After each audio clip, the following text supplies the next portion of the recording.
Hey everybody, it's Jason Blaha here, and today I want to chat with you guys a little bit about speed work. And it's one of the topics that we need to bring up every now and then because there's always some argument against why speed work doesn't work. Always some argument against it, and here's the problem with that. When we're dealing with something that you don't have a lot of peer-reviewed data to look at, all you really have are anecdote in the real world, and you have opinions, or you have hypothesis, you have theories, whichever term we wish to use.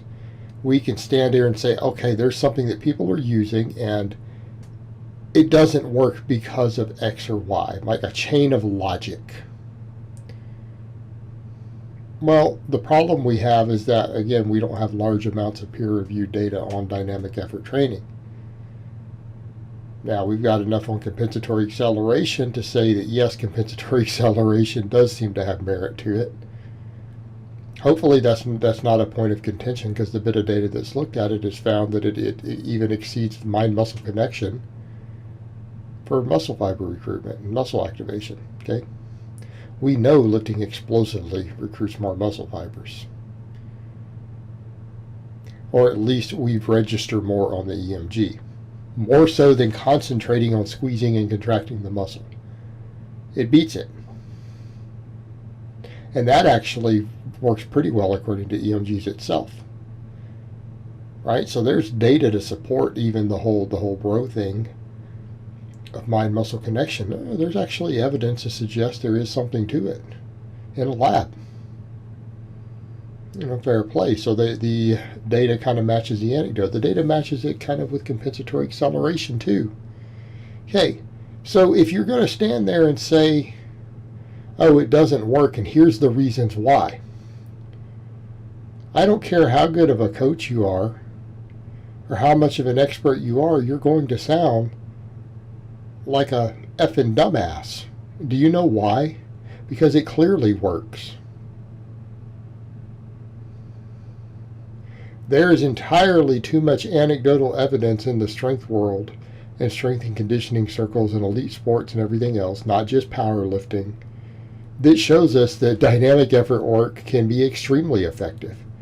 Now, there are many high-level and elite and world-class level powerlifters, of course, who swear by it, who say that it seems to be the biggest secret to their success. That's their anecdote. You get some who say, well, I didn't get as much out of it.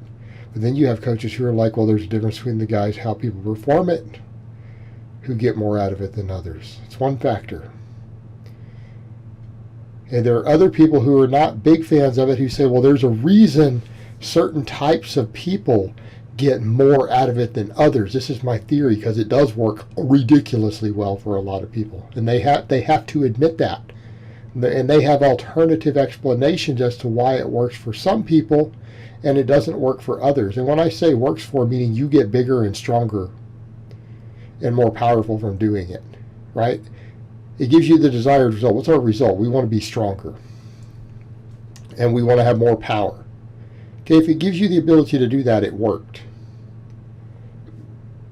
So here's our issue with it. That's plenty of those experts who dislike it make at least reasonable arguments. They try to explain why some people get amazing results doing it. Absolutely amazing results doing it, and others don't seem to notice much real improvement relative to any other form of training. Like they add it in and things don't really seem to increase any better. So you see the problem there based upon that one. There are plenty of experts who acknowledge that who don't like it. They're at least trying to be honest about why they don't like it in a way that's objective.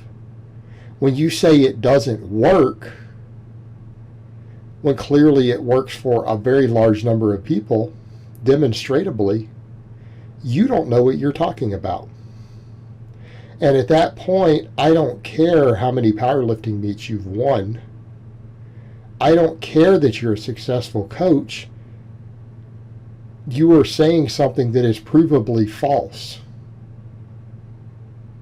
And large numbers of people have real world experience that counters your theory. It doesn't work because, but it works. And even professional sports teams, many of them swear by it at this point, getting their athletes better. You can't stand there and say it doesn't work. If you say that, you are a flat liar. So the problem we have is that people will create a theory and then run with it so far that they believe it to be true. You know, we saw that with Mike Minzer and HIT, right? He came up with these logical theories that sounded really, really convincing. But when tested in the real world, they didn't actually work. And they didn't work for the majority of people who messed with them. Okay? That's the problem when you have a theory that hasn't been tested or looked at. Because HIT was an abject failure. Heavy duty training was an abject failure. The majority of guys who messed with it didn't get great results.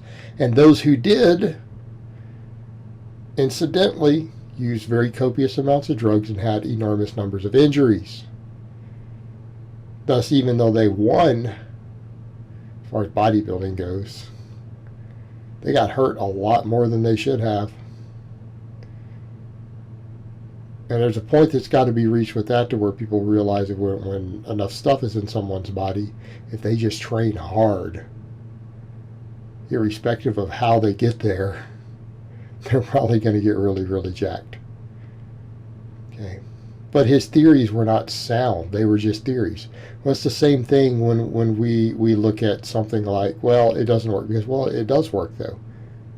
So what you are saying is it shouldn't work the way that they claim it works. It shouldn't work the way that Louis Simmons and Westside and other guys claim the pathway is that it works because of X, Y, and Z. Okay? That it must be working for some other reason.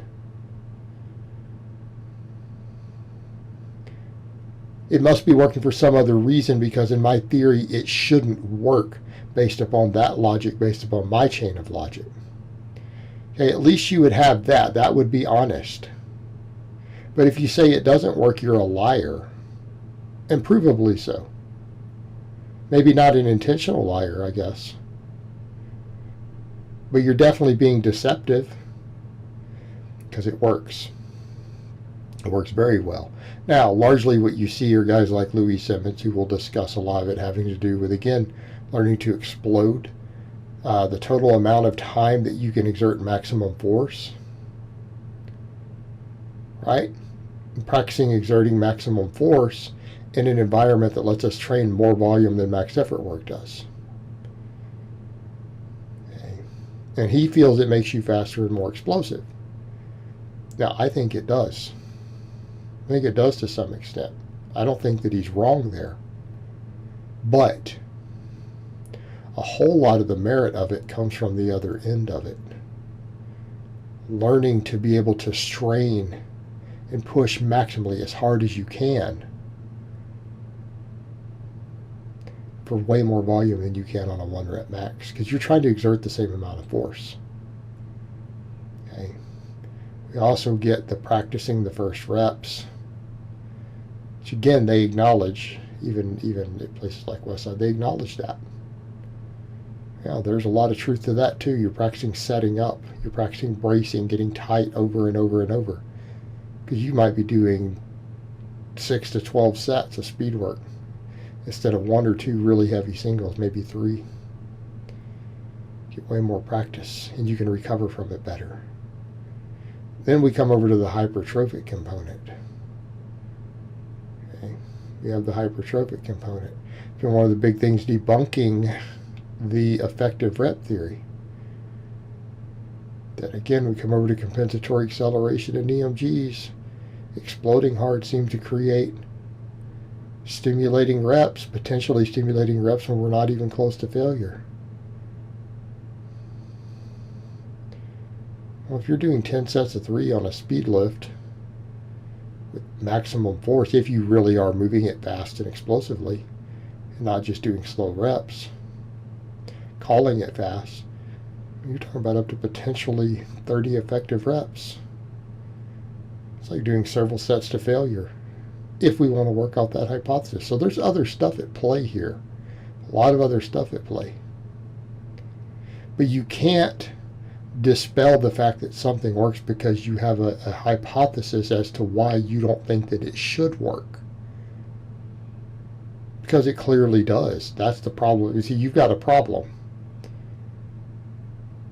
You're in denial of the fact that it works. And it should be, I don't think it should work. It does seem to work, but it shouldn't based upon my hypothesis, and I don't understand why it's working. That would be a much better approach. Instead of this ridiculous, oh, it doesn't work. It doesn't work for roll lifters. Whatever. All right, guys, so that's really all I have to say on that today. I hope it's been informative, and I will talk to you guys next time.